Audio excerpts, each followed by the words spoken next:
आप देख रहे हैं आमने सामने नूरुल आरफीन के साथ।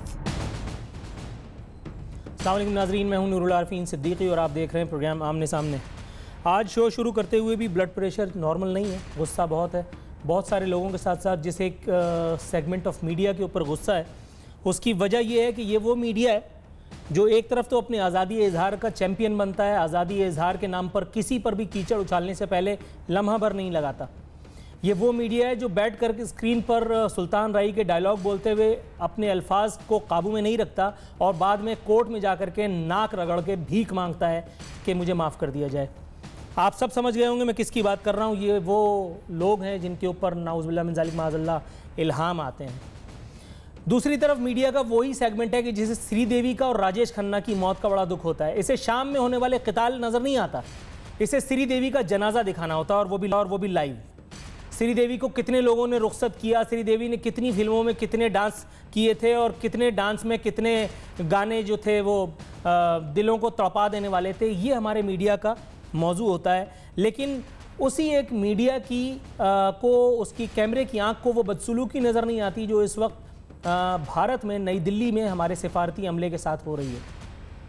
ये वो मीडिया जो LOC पर होने वाली फायरिंग, मार्टर, तोपों की सलामी, वो सब कुछ तो कभी कभी दिखा देता है अज़रा इखलाक, लेकिन इसे हमारे सिफारती अमले का इखलाकी मदद करने का भी ख्याल छू करके नहीं गुजरता। श्रीदेवी का नाम छोड़ो भाई, सिफारती अमले की बात हो रही है, ज़रा दिखाओ किसकी बात कर रहा हूँ मैं। भारत की बात कर रहा हूँ। भारत में सिर्फ श्रीदेवी नहीं थी, भारत में हमारे सीनियर सिफारती एहलकारों की गाड़ियों को रोककर उन्हें इन्वर्टेड कॉमाज में नजराना अकीदत पेश किया जाने लगा है। श्रीदेवी हटा दो भाई। सिफारती अमले के साथ ये बदसलूकी जाहिर है किसी काउंसिलर की मर्जी से तो हो नहीं रही होगी। ये उस साबिक कस्साब, साबिक चाय फरोश और मौजूदा छिछोरे हिंदुस्तानी वज़ीर आज़म नरेंद्र मोदी की मर्जी के बगैर हो नहीं सकता। कुछ लोगों को इस वक्त मेरा ये सब कहना बुरा लग रहा होगा और मैं खुश हूँ, मैं अल्लाह ताला का शुक्र अदा करता हूँ, घर जाके 2 नफिल भी पढ़ूंगा कि पाकिस्तान की मोमबत्ती माफिया को या नरेंद्र मोदी के पाकिस्तानी कज़न्स को उनके सीने पर सांप लौट रहे होंगे, क्योंकि मैं इन हज़रत की शान में गुस्ताखी कर रहा हूँ और अपनी ज़िंदगी की आखिरी सांस तक मैं ये काम करता ही चला जाऊँगा। डिप्टी हाई कमिश्नर के बच्चों को स्कूल जाते हुए रोक कर हिरासा किया गया। भारतीय सूरमाओं ने उन बच्चों को ये बताया कि पाकिस्तान पर कितने भारी हैं वो। ये अलबत्ता ये बताना भूल गए कि जब BSF के वो बहादुर जवान अपनी क्लाशनकोफें या AK-47 या वॉटेवर की उस गन का क्या भी नाम होगा, जब वो पार्लियामेंट पे हमला होता है तो वो गन छुपाए हुए इधर उधर क्यों भाग रहे थे? जब मुंबई कारनेज हुआ तो उनको उनकी गोलियों में क्यों पानी भर गया था, उनकी बंदूकों में, उनकी पसलियों में क्यों दर्द होने लगा था? और उससे बढ़कर के वो पाकिस्तानी सेगमेंट ऑफ मीडिया जिसने सबसे पहले नरेंद्र मोदी के उस एक चाहने वाले अजमल कस्साब को पाकिस्तानी साबित करके ही छोड़ा। हमारी वजारत खारजा ने सलाम तहसीन है वजारत खारजा के ठेकेदारों को कि उसने तोप से चिड़िया मार ही दी। हर दवा की तरह, हर मर्ज की तरह इस दफ़ा भी उन्होंने दुरूद शरीफ पढ़ के और मरीज़ का इलाज करने की कोशिश फरमाई है। ये एतकाद ठीक है कि दुरूद शरीफ से शिफा होती है, लेकिन साथ ही साथ आपने अमराज का इलाज भी करना होता है तशखीस के साथ। एहतजाजी मरासला भेजा और अल्लाह अल्लाह खैर सल्लाह, और बहुत हुआ तो ये कह दिया कि अगर ये सब कुछ ना रुका तो हम सिफारती अमला वापस बुला लेंगे। हजरत खाक हो जाएंगे वो आपको खबर होने तक। ये पहली बार नहीं होगा जो हमारे सिफारती अमले के साथ ये बदसलूकी हुई है, ये पहली बार नहीं होगा। हमारे एक सिफारतकार को तो मारा पीटा तक गया है, ऑन रिकॉर्ड बातें हैं ये। अक़वाम मुत्तहिदा की तो बात ही छोड़ दी है, वो तो कोमा में है। वो अमरीकी पागल डोनाल्ड ट्रंप, वो तो उसको ट्वीट करने से फुर्सत नहीं है। लेकिन ये जो पाकिस्तानी हुकूमत के लोग हैं, ये जो हमारे जमहूरियत के मुगन्नी हैं, इनको किस तरह से नजराना अकीदत पेश किया जाए। और फिर प्लस वो लोग जो अपने कॉलम्स में, अपने आर्टिकल्स में, अपने प्रोग्राम्स में पाकिस्तान को नंगा करने के लिए सबसे ज़्यादा और पाकिस्तानी इस्टेब्लिशमेंट को नंगा करने के लिए शाना बशाना रहते हैं, उन एक लोगों के जिनके बारे में बात कर रहा हूं और उनको भी समझ में आ रहा है कि मैं किसके बारे में बात कर रहा हूं। ज़रा मुलाहिजा कीजिए कि अगर पाकिस्तान में हम ना होते तो हमारे बुजुर्गों के साथ क्या कुछ हुआ होता। वहां इंडिया में एक मुसलमान बुजुर्ग के साथ वो कुछ छिछोरे क्या कर रहे हैं, जरा देखिए और अपना ब्लड प्रेशर उसी तरह से खौलाइए जिस तरह से बोल रहा है। दिखाओ यार जरा उनके साथ क्या हो रहा है। क्या क्या जा हो गया रंग, हैप्पी होली, चल निकल। शुक्र मनाइए कि आपके मेरे अजदाद इस एक बदतमीजी से महफूज हैं। शुक्र मनाइए कि हम पाकिस्तान में उस एक सरजमीन पर मौजूद हैं जहां हमारा सब्र आजमाने के लिए सिर्फ मुख्तलिफ नाम निहाद सियासी जमातें हैं, लेकिन इस किस्म की हरकतों से हम फिर भी अल्लाह का शुक्र है 70 सालों में महफूज रहे हैं। आगे का पता नहीं, क्योंकि अब होली यहाँ भी मनाई जाने लगी है, अब यहाँ पे भी दुर्गा या पता नहीं वॉटेवर पूजा होने लगी है। आगे देखिए पता नहीं क्या क्या होता है और क्या क्या चश्मे फलक हमें दिखाएगा। इसी के साथ एक और हरकत भी हुई थी इंडिया में। नमाज पढ़ने जा रहा था, नमाज पढ़ के आ रहा था, या क्या उसका गुनाह था, लेकिन बहरहाल उसे एक मोटरसाइकिल सवार का अहवाल भी दिखाओ भाई, जिसको ये नजराना अकीदत पेश कर रहे थे हिंदू छिछोरे।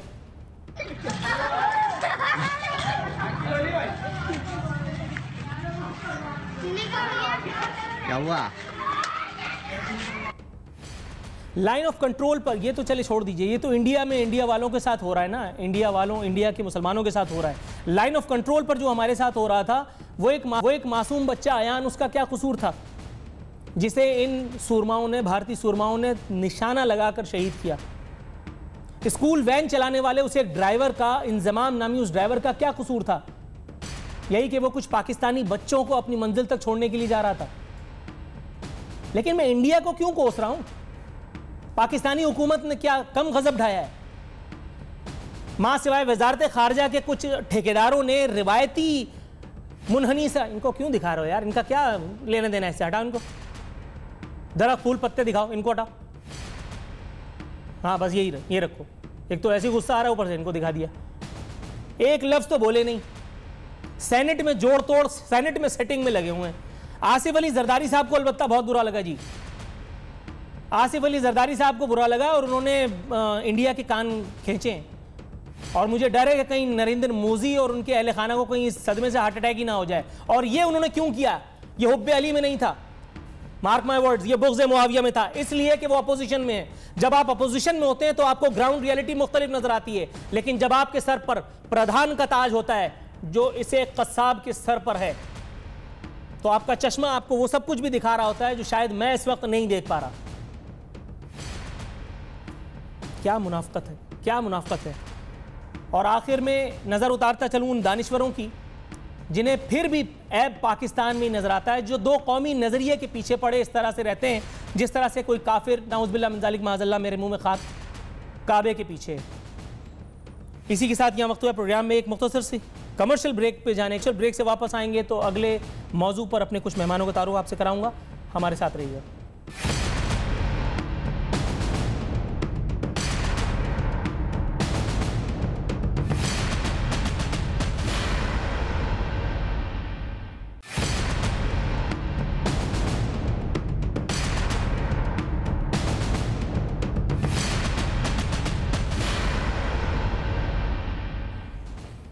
वेलकम बैक नाजरीन। प्रोग्राम के सेकंड सेगमेंट में हम दाखिल हो चुके हैं। यहाँ हमारे साथ मौजूद हैं पाक सरजमीन पार्टी से रज़ा हारून साहब, जमात इस्लामी कराची के अमीर हाफिज़ नईम उर रहमान साहब भी हमारे साथ मौजूद हैं। और यहाँ हमारा मौजू है कि जमहूरियत के मुगन्नियों को अचानक एक बार फिर से टूटी फूटी तबाह हाल लूली लंगड़ी मुत्तहिदा कौमी मूवमेंट की ज़रूरत पड़ गई। ये वो ही मुत्तहिदा कौमी मूवमेंट है जो अब से कुछ हफ्तों पहले तक दहशतगर्द जमात थी।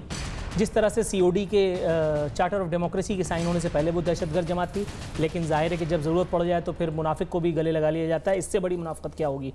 यहाँ ये सोचने वाली बात है कि इस मरतबा मुत्तहिदा के रेट्स क्या होंगे, रेट्स अफोर्डेबल किसके होंगे, PIB के या बहादुराबाद के। ऐसी सूरत हाल में कराची की, पाकिस्तान की मुख्तलिफ सियासी जमातें, पाक सरजमीन पार्टी, जमात इस्लामी, तहरीक इंसाफ, इनका क्या मूड है, कराची वालों का क्या मूड है, ये हम बात करेंगे। रज़ा साहब, सबसे पहले सर ये मुझे बताइएगा, इस वक्त जो सूरत हाल देखने में आ रही है वो ये कि मुत्तहिदा कौमी मूवमेंट मौजूदा और मुत्तहिदा कौमी मूवमेंट साबका, यानी पाक सरजमीन पार्टी की भी मैं बात कर रहा हूँ, क्या आपको लगता है कि वाकई इतनी पेनिट्रेशन है कि अब पब्लिक लिफ्ट कराने के मूड में नज़र आती है?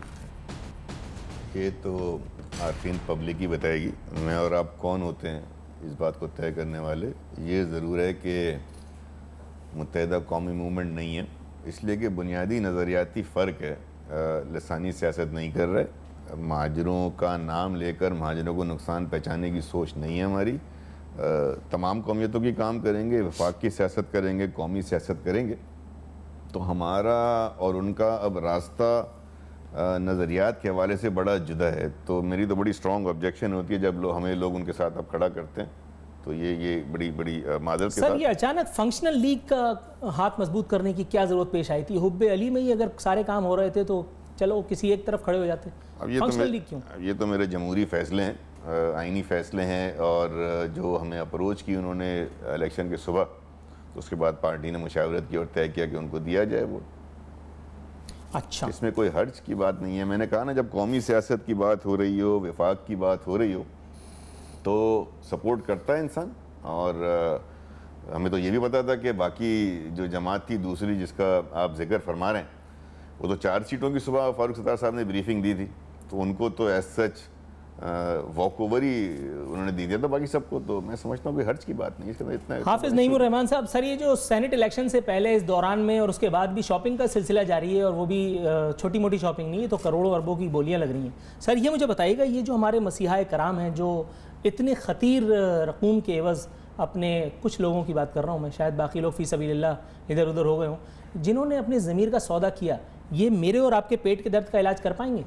नहीं, ना पहले कर सके हैं ना आप करेंगे, कोई तवक्को नहीं है। जो अपने रेट लगाकर इतने बड़े पैमाने पर करोड़ों रुपए की जो है वो फ़रोख्त और ख़रीद के साथ आते हैं, वो उससे ज़्यादा कमाने की कोशिश करते हैं, उससे ज़्यादा मराहत लेने की कोशिश करते हैं। और यही हमारी कौम की बदकिस्मती है कि आला तरीन जो इदारा है सेनेट का, उसमें लोग इतनी बड़ी ख़रीद व फ़रोख्त के साथ आते हैं। मैं ये बात ज़रूर कहना चाहूँगा, अल्लाह का लाख लाख शुक्र और एहसान है कि जमात इस्लामी के 7 नंबर थे, और हमने एक पार्टी ANP के साथ उसकी सेकंड चॉइस की एक कमिटमेंट की थी। उन्होंने कमिटमेंट को फॉलो किया, जमात इस्लामी का कोई एक बंदा नहीं टूटा, और हमारा एक सेनेटर आना था वो आ गया। जिनके 52 सेनेटर थे वो एक भी किसी के मंजूर नज़र होने की वजह से आ गया, वरना एक भी नहीं आना था। तो आप इससे अंदाज़ा लगा सकते हैं कि कराची की कीमत क्या लगाई गई है। इस तरह से वो कहते हैं ना कि इस तरह बेचा है कौम फ़रोख्तन बचे अर्ज़ा फ़रोख्तन, तो कितना किस तरह से तुमने जो है करोड़ों के अंदर जो है हमें बेच दिया। और अब भी तुम ये तवक्को रखते हो, तुम ऐसी बातें करते हो कि जिसमें तुम लिसानी सियासत और लिसानी रंग देकर लोगों को बेवकूफ़ बनाओ। तो अब मेरा ख्याल है कराची के महाजिर बहुत हो गई है, अब ज़्यादा बेवकूफ़ नहीं बनेंगे इंशाअल्लाह। अच्छा सर, ये मुझे बताइएगा, फैसल सब्जवारी का एक बयान आया रज़ा हारून साहब, वो फरमा रहे हैं कि माजी में MQM की वजह से भत्ताखोरी और अमन अमान के मसाइल पैदा हुए। जाहिर है कि मैं अगर डिटेल में जाऊँगा तो आप बॉल को बाउंड्री से बाहर फेंक देंगे, ये कह के कि फैसल सब्जवारी का जवाब तो वो खुद ही देंगे, इसलिए मैं आपसे आपका जवाब लेता हूँ। जब आप मुत्तहदा कौमी मूवमेंट में थे तो आपने कितनी बार भत्ताखोरी और अमन अमान के मसाइल पैदा होते देखे, फैसिलिटेट किया, और या इस तरह की दीगर चीज़ें? मैंने इस शहर में बहुत से लोगों को भत्ता जमा करते देखा है। मैंने शहर में तमाम जमातों को, एक आदि को छोड़ा जा सकता है इसमें, बहुत से गिरोहों को मैंने शहर से इसी तरह एक्सटॉर्शन करते देखा है। तो मैं ये तो नहीं कहूँगा कि मैं फैसिलिटेटर रहा था, लेकिन ये मैं ज़रूर कह सकता हूँ कि हम इसका हिस्सा नहीं रहे। बैसिद इंडिविजुअल्स हम हिस्सा नहीं रहे, और हमारी एक नेक नामी है, एक हमारी शख्सियात हैं, इसी शहर में पैदा हुए हैं, इसी शहर में पले बड़े हैं, हम भी इलाकाई सतह के अहदेदार से ऊपर आए हैं। एक हमारी अपनी ज़ाती जिद्दोजहद भी है इसी शहर में। शहर के लोग हमें जानते हैं, जो हमें जानते हैं वो आज हमारे साथ खड़े हुए हैं, शहर की मेजॉरिटी खड़ी है। तो मैं किसी और जमात को, जाहिर है मैं इस वक्त MQM के पूरा हिस्ट्री आपके सामने रख सकता हूँ, लेकिन अब जब मैं बात करूँगा तो आप उसको उसी में लेंगे कि चूँकि मैंने वो जमात छोड़ दी है तो मैं उसकी, लेकिन अब मैं कहता हूँ उसकी बात करके फ़ायदा क्या, काम तो हो रहे हैं ना। अब आहिस्ता आहिस्ता ये जमात जो है PIB और भादराबाद में हो गई है, कल इसमें से शाह फैसल बनेगी, इसी में से नाज़ाबाद बनेगी, नॉर्थ। ये अपने मंतकी अंजाम को एक सिलसिला पहुंच रहा है। इसमें दुख की बात है, इसमें बड़े अफसोस की बात है, इसलिए नहीं कि एक जमात अपने एंड को पहुंच रही है, बल्कि इसलिए कि इस जमात की वजह से एक ऐसे तबके में जो एहसास महरूमी का शिकार था, उसमें उम्मीद पैदा हुई थी। ये उसकी उम्मीदों का सौदा हुआ है, ये उसकी उम्मीदों का खून हुआ है कि एक भी मसला, जिस मसले के तहत जिन महरूमियों को आवाज़ लगाकर इस जमात का वजूद आया, जिस महरूमियों को हल करने के लिए कराची के अवाम ने इसकी झोली में अपने वोट डाले, नोट डाले, सपोर्ट दी, लोगों की जाने गई, शोहदा की एक तवील फहरिस्त है, मिसिंग पर्सन एक तवील दास्तान है, आप उसको भी इग्नोर नहीं कर सकते। हासिल क्या हुआ? तो ये एक दुख की घड़ी है, ये अफसोस की घड़ी है। मैं इस अफसोस की घड़ी में पॉइंट स्कोरिंग इसलिए नहीं करूंगा कि मैंने लोगों को उम्मीद देनी है, मैंने लोगों को एक नई फेस देना है, मैंने लोगों को ये बताना है कि नहीं, सब कुछ नहीं हार गए हैं, हम सब कुछ नहीं हार गए हैं, अभी भी बहुत कुछ है, इस शहर में बहुत अच्छे अच्छे लोग हैं, इस शहर में बहुत अच्छी जमातें हैं। तो आइंदा खुदा के वास्ते अपनी महरूमियाँ, अपनी आस, अपनी उम्मीद किसी की झोली में डालने से पहले उसके कैरेक्टर को देखना, उसके माजी को देखना, और वो आगे आने वाले अच्छे दिनों की जब उम्मीद दिला रहा हो तो दोबारा से बेवकूफ़ नहीं बनना, बल्कि अब अपना जहन इस्तेमाल करने की। हाफिज़ नईम साहब, वो पंजाबी तो मुझे आती नहीं है, मैं टूटी फूटी उर्दू में ही बता देता हूँ आपको। वो किसी, हाँ, शौकत बसरा साहब ने मेरे प्रोग्राम में ही कहा था लाइव कि अगर एक कैरेक्टर ऐसा होता है कि पिंड में अगर बाकी सारे भी मर जाएं तो वो चौधरी नहीं बन सकता। अगर इसी को जहन में रखते हुए मैं ये सवाल पूछूं, क्या इस सियासी वैक्यूम का फ़ायदा जमात इस्लामी को आप होता देख रहे हैं इलेक्शन में, या इस मरतबा भी लोग जो हैं वो जमात इस्लामी को तारीफ़ करके और कन्नी कतरा के निकल जाएंगे? नहीं, मेरा ख्याल है रुझानात बदल रहे हैं। पहले लोग वाकई ये काम करते थे कि आप बहुत अच्छे हैं, आप ईमानदार हैं, दयानतदार हैं, आपको मेयरशिप मिली, आपने डिलीवर किया, आपका कोई आदमी बिका नहीं, आप प्रोफेसर अब्दुल गफूर अहमद हैं, आप महमूद आज़म फ़ारूकी हैं, आप नेमतुल्लाह खान हैं। लेकिन हालात इस तरह के थे, जबर की कैफियत ऐसी थी कि लोगों को उम्मीद नहीं होती थी। इसके बावजूद भी मैं आपको बताऊं कि 2002 में तो हम MQM से लड़कर 5 सीटें जीते थे 20 में से, MQM से लड़कर। तो इसलिए अब हम ये समझते हैं कि इस वक्त जो माहौल खुला है इसमें अपॉर्चुनिटी बड़ी है, और हमने जिस तरह कराची के इश्यूज़ को टेकअप किया है, कराची के बिजली के मसले हों, कराची के शनाख्ती कार्ड, देखें ना, शनाख्ती कार्ड का मसला तो इतना बड़ा है, यानी जिन बुनियादों के ऊपर ये, फिर वही MQM की बात इसलिए आ जाती है कि बहरहाल उनके पास एक मैंडेट है, और उन्होंने तो नाम ये लिया था कोटा सिस्टम ख़त्म करेंगे, 5वीं कौमियत का दिलाएंगे महाजरों को, और मैसूरीन को वापस लेकर आएंगे। अरे तुम मैसूरीन को क्या लाओगे, जो मैसूरीन बेचारे यहाँ पर 2 हिजरतें करके पहुँच गए, आज तक तुम इन्हें शनाख्त नहीं दे सके, आज तक उनके शनाख्ती कार्ड का मसला हल नहीं कर सके। अल्लाह का शुक्र है हम ये मसला हल कर रहे हैं, और आजकल आप देख सकते हैं कि जगह जगह जिस तरह से लोग हम जा रहे हैं और लोगों के ये मसले हल हो रहे हैं, और हमारा दफ्तर खुद एक मेगा सेंटर की सूरत इख्तियार कर गया है। तो जमात इस्लामी काम कर रही है, मेहनत कर रही है, लोग उसके साथ कनेक्ट हो रहे हैं। आने वाले दिनों में हम कराची में यूथ इलेक्शन कराने जा रहे हैं, ये एक बिल्कुल नया तजर्बा होगा, इससे आप कराची की फ़िज़ा तब्दील होते हुए इंशाल्लाह महसूस करेंगे, और अल्लाह की ज़ात से पूरी उम्मीद है कि हम एक अच्छा नतीजा इस मरतबा शहर कराची में आएगा, और जमात इस्लामी बहुत कॉन्फिडेंट इंशाल्लाह। रज़ा साहब, मुस्तफ़ा कमाल साहब का स्टेटमेंट है कराची की तरक्की का सफ़र वहीं से शुरू होगा जो हमारे बाद मुनक़ता हुआ था। मेरे दौर में सड़कें, अंडरपासेस, इंफ्रास्ट्रक्चर और अस्पताल ना बनाए गए होते तो आज शहर का कोई पुरसाने हाल ना होता। एक तकरीब से खिताब, जिस वक्त पब्लिकली लोग मुस्तफ़ा कमाल को डिसओन कर चुके थे, मैं उस वक्त शहर की सड़कों पर पब्लिक ट्रांसपोर्ट में मुत्तहदा के मुस्तफ़ा कमाल को डिफेंड किया करता था, और मुझे उस पर कोई शर्मिंदगी नहीं है। लेकिन ये आधा सच है। बकिया सच ये कि शहर में तामीर व तरक्की का जो सफ़र था वो नेमतुल्लाह खान के दौर से शुरू हुआ था, और मैं अगर ज़ाती तौर पर अपनी बात करूँ तो मुझे लगता है कराची के 2 मोहसिन रहे हैं, पहले नेमतुल्लाह खान और उसके बाद मुस्तफ़ा कमाल। ये आधा सच बोलने की जो हमारे यहाँ कसरत उठाई जाती है, जहमत उठाई जाती है, आपके ख्याल में इसका रिवाज कब ख़त्म हो पाएगा? नहीं ख़त्म हो पाएगा। अगर आप बायस्ड ओपिनियन लेंगे, मुझसे बैठकर बात करेंगे, PSP के प्लेटफॉर्म से एज ए ज़िम्मेदार बात करेंगे, ज़ाहिर है मैं एक अपना पॉलिटिकल वर्जन आपको दूंगा। हाफिज़ नईम साहब से बात करेंगे, इनका एक पॉलिटिकल वर्जन आएगा। हमारे में मैं यहाँ बैठ के आपको बिल्कुल कह सकता हूँ कि आप तो नेमतुल्लाह खान साहब की बात कर रहे हैं, मैं अफ़गानी साहब का जिक्र करूँगा। यहाँ पे बहुत अच्छे मेयर रहे हैं शहर के, इसमें कोई शक नहीं है। इसी तरह में फारूक सत्तार साहब जो अपने दौर में 87 में आए थे, एक यंग आदमी थे, अंडर 30s थे, यंगेस्ट मेयर थे, उन्होंने भी परफॉर्म किया है। फिर नेमतुल्लाह साहब ने परफॉर्म किया, एक तवील अरसा यहाँ फ़हीम जमा साहब एडमिनिस्ट्रेटर रहे, उन्होंने कराची की बड़ी खिदमत की है। फिर मुस्तफ़ा कमाल साहब का दौर आया, मुस्तफ़ा कमाल साहब एक्सेप्शनल खिदमत की है, एक्स्ट्रॉर्डनरी की है, ज़्यादा तरक्की हुई है, उसकी कई वजूहत हो सकती हैं। तो नहीं, मैं नहीं समझता कि ये हमें कतराना चाहिए। लेकिन ज़ाहिर है कि किसी पॉलिटिकल पार्टी से आप ये बात करेंगे और उसके जिम्मेदार से बात करेंगे तो ये बात आएगा।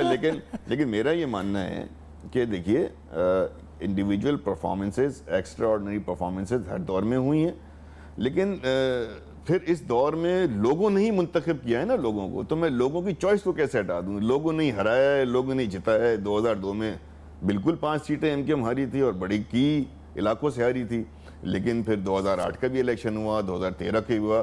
तो हम तो अब आगे बढ़ रहे हैं। मैं जानबूझकर इस माजी की इस नैरेटिव से बहुत हो चुका। 2 साल में जिस पार्टी के लिए मैं इतनी बात करना चाहता भी था, तो अब मैं समझता हूँ कि गैर ज़रूरी है, वक्त का ज़िया है।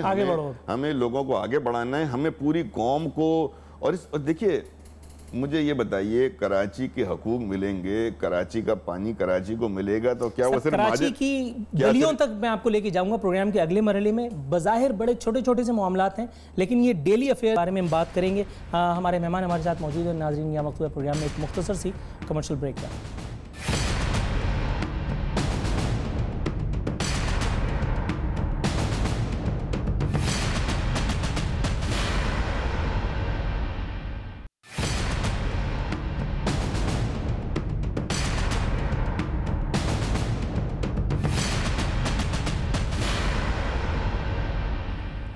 वेलकम बैक नाजरीन। दस्तूर हमारे मेहमान हमारे साथ मौजूद हैं। प्रोग्राम के अख्तामी मरहले में हम दाखिल हो चुके हैं। यहाँ हम बात करेंगे कराची के सरकारी सुल्तान राही की, वसीम अख्तर, जिन्हें प्यार से कहा जाता है। इनका नाम वसीम अख्तर रखा गया था, लेकिन बड़बोले पन से बाज नहीं आते।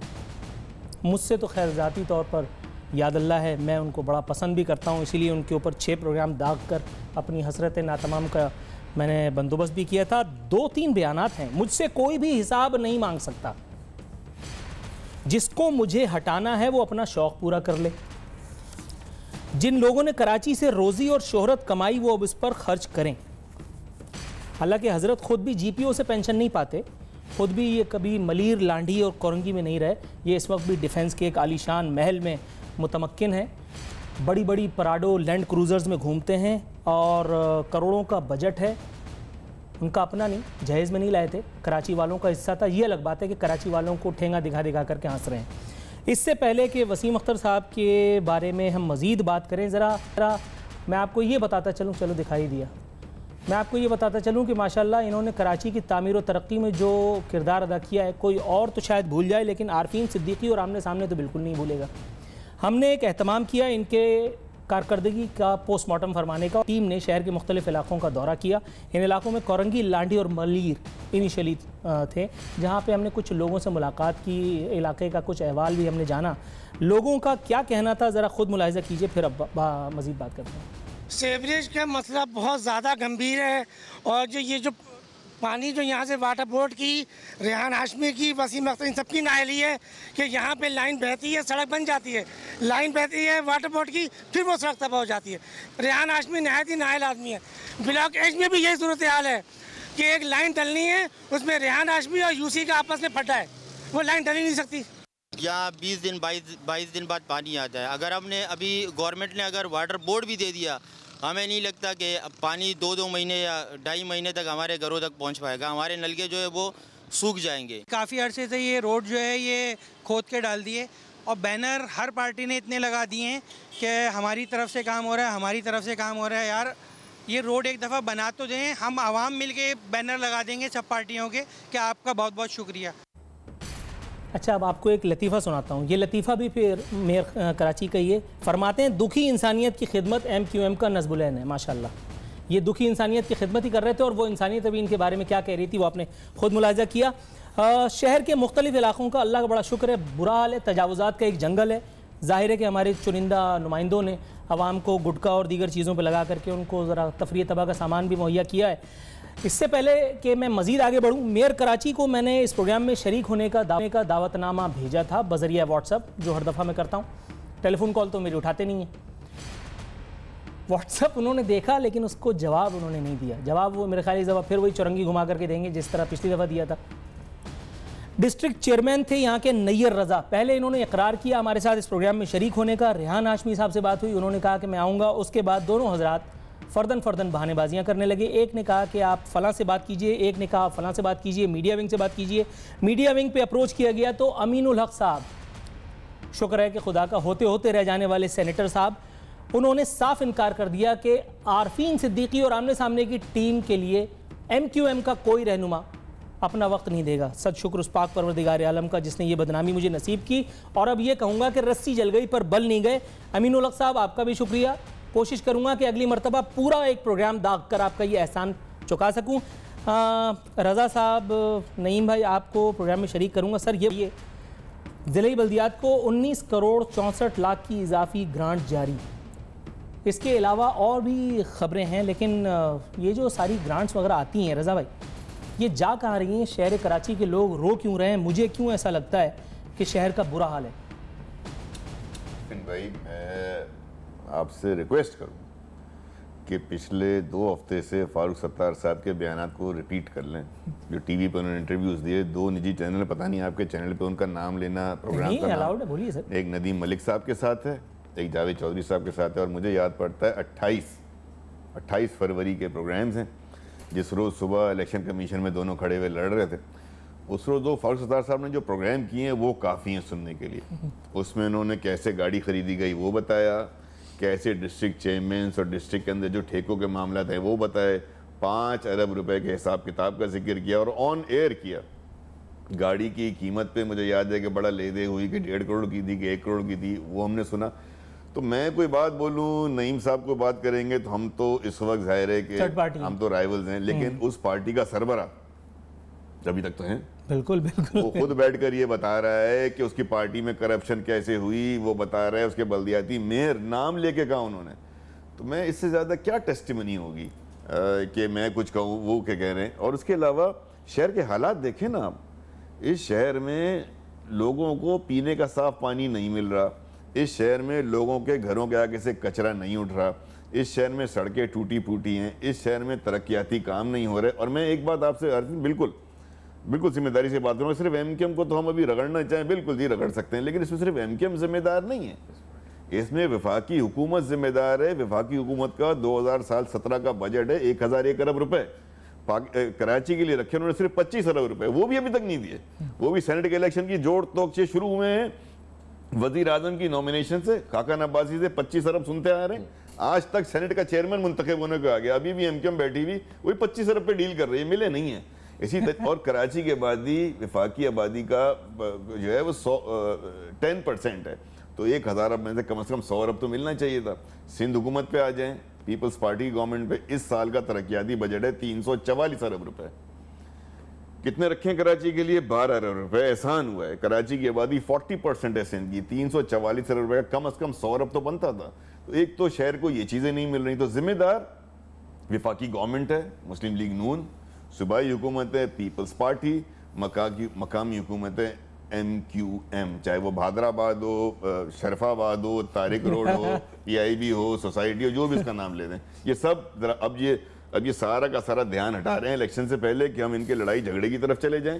उधर जो है वो नैरेटिव है, मुझे क्यों निकाला, अभी पीपल्स पार्टी का कोई नैरेटिव आ जाएगा ताकि लोग इनका एहतसाब ना करें, इनसे सवाल ना करें। अच्छा हाफिज नईम साहब, सर ये मुझे बताइएगा, डिस्ट्रिक्ट चेयरमैन, इन लोगों की ये हालत है कि इनके बारे में सब जानते हैं, एक आम आदमी खुली बात कर रहा है, वो कोई ढकी छुपी बात नहीं कर रहा, नाम लिया जाता है और वही डिस्ट्रिक्ट चेयरमैन वो दंदनाता फिरता है, फारूक सत्तार साहब की नहीं सुनता।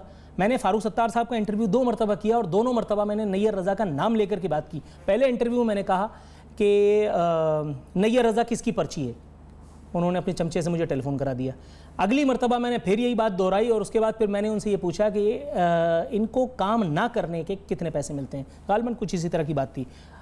इस मरतबा उन्होंने खुद टेलीफोन किया। अब जब चूंकि मैं इतना आजियान मग रहा हूँ तो अब पता नहीं, मेरे ख्याल है खुद ही कहीं घर का दरवाज़ा ना खटखटा दें। ये मुझे बताइए, ये डिस्ट्रिक्ट चेयरमैन को बैनर लगाने के पैसे मिलते हैं, यानी एक रोड, मैं एक रोड की बात कर रहा हूँ, इनकी नाक के नीचे वाली एक रोड जिस पर ये आकर के फीता काट के गए थे आज से 2 महीने पहले, उसके बाद मुझे 1 घंटे का टेलीफोन इनायत किया और फिर ये बताया कि ये बैंक वर्ल्ड बैंक बना रहा है, ये एशियाई तरक्याती बैंक बना रहा है, ये फलाना बैंक बना रहा है, लेकिन आज तक ना वो बैंक नज़र आया, ना वो रोड बनाने वाले नज़र आए। पब्लिक वैसे ही ख्वार हो रही है। इंजीनियर्स का काम कौन करेगा? नैयर रज़ा अपना काम करने पे तैयार नहीं है। MQM के शाहिद पाशा खुद कह चुके कि क्या वसीम अख्तर, ये बुरे दिनों की बात कर रहा हूँ अभी थोड़े दिनों पहले जो पूरे ओवर नहीं हुए, कि क्या वसीम अख्तर शहर का कचरा नहीं उठवा सकते? क्या कहेंगे सर? नहीं, ज़ाहिर है, देखें अब बिल्कुल वो नोहा तो पढ़ने वाली बात, अब मैं क्या करूँ। 26 अरब रुपए का बजट है KMC का, एक साल 26 अरब, एक साल 27 अरब, जिसमें से तकरीबन आधा 13 अरब रुपए का तरक्याती बजट है। पैसे कहाँ से आ रहे हैं और कहाँ जा रहे हैं उसकी तफसील बिल्कुल ठीक बात है रज़ा भाई की, फारूक सत्तार साहब से सुन लीजिए। उसके बाद डिस्ट्रिक्ट्स का भी 3-3, 4-4 अरब रुपए का बजट तकरीबन बनता है। तो ये तो जाहिर सी बात है कि मुकाबला है इस वक्त पीपल्स पार्टी और MQM में कि कौन ज़्यादा खाएगा। साफ बात बता रहा हूँ और ये जो इख्तियारात मांग रहे हैं ना, ये मेरे और आपके लिए नहीं मांग रहे, ये इख्तियारात मांग रहे हैं कि मुझे खाना है ज़्यादा। इसीलिए आप देखें People's Party water and sewerage board नहीं दे रही है। पीपल्स पार्टी ने तो आज हाल ये किया है कि एक ऐसा उन्होंने कानून पास कर लिया है कि वो लगता है कि कराची यूनिवर्सिटी और NAD यूनिवर्सिटी को भी सिंध सेक्रेटेरिएट बनाना चाहते हैं वडेरों को मुसल्लत करना चाहते हैं हम पर। वडेर आज़म और जागीरदारी की बुनियाद पर मुंतखब होकर असम्बलियों में बैठते हैं और उसके बाद ये बिल पास करते हैं कि जामियात अब वज़ीर आला के मातहत होंगी, सिंडिकेट की हैसियत ख़त्म हो जाएगी, 15 बंदे उनके नॉमिनी होंगे, दाखिला पॉलिसी वो बनाएंगे, वो अपॉइंटमेंट करेंगे। जो कुछ भी हमारे पास बचा हुआ है कराची के लोगों के पास या शहरी, मैं तो कहता हूँ इंक्लूडिंग सिंध यूनिवर्सिटी के साथ जो हाल करते हैं, खैरपुर यूनिवर्सिटी के साथ जो हाल करते हैं, तो बदतरीन हाल कराची यूनिवर्सिटी, एनईडी यूनिवर्सिटी, डॉ यूनिवर्सिटी और हमारी यूनिवर्सिटियों का हो रहा है। और ये समझते हैं कि हमने कानून पास किया, इसे कानून पास करना कहते हैं। अददी अक्सरियत, तुम्हारी अददी अक्सरियत की हैसियत क्या है? तुम वडेरे कैसे बने हो? तुम्हारे बाप दादा ने अंग्रेजों की चाकरी की है, लोगों से गद्दारी की है, उसकी बुनियादों पे तुम्हें जमीनें मिली हैं, उन जमीनों के जोर पर तुम जीत जाते हो, जीत कर तुम्हारी किस्मत के फैसले करते हो। नहीं चलेगा, ये एहतजाज करेंगे और इंशाअल्लाह ताला इस कानून को वापस लेने पर मजबूर करेंगे। हमारी जामियात को नहीं फरोख्त करो। बदकिस्मती की बात है कि एमक्यूएम तो पूरा शहर बेच रही है। ये जो इज़हारुल हसन ने पर्चा फाड़ दिया, घर बैठ गए, अब सेनेट की कीमत लगा रहे हैं। ये पीपल्स पार्टी के हाथों या नून लीग के हाथों कौन किसकी ज्यादा कीमत लगती है उसका हिसाब कर रहे हैं। वो तो वैसे ही दुख में शादी हॉल गिराए जा रहे हैं। इन्होंने इस शहर के लिए कोई मसला हल नहीं किया, सिर्फ एक्सप्लॉइट किया, सिर्फ नाम लिया, सिर्फ उन्होंने महाजिरों का इस्तेहसाल किया और महाजिरों की किस्मत में कुछ नहीं मिला। और अब महाजिर नहीं, शहर में 2.5 करोड़ की आबादी में सब लोग रहते बसते हैं। अब सबका मुकदमा हमें लड़ना होगा और सब लोगों को समझना होगा कि लिसानी सियासत से प्रोग्राम में अलविदा लेने का। इसी के साथ हमारे प्रोग्राम का वक्त खत्म हुआ। नूरुल आरफीन सिद्दीकी और आमने सामने की टीम को इजाज़त दीजिए। फ़ी अमान अल्लाह।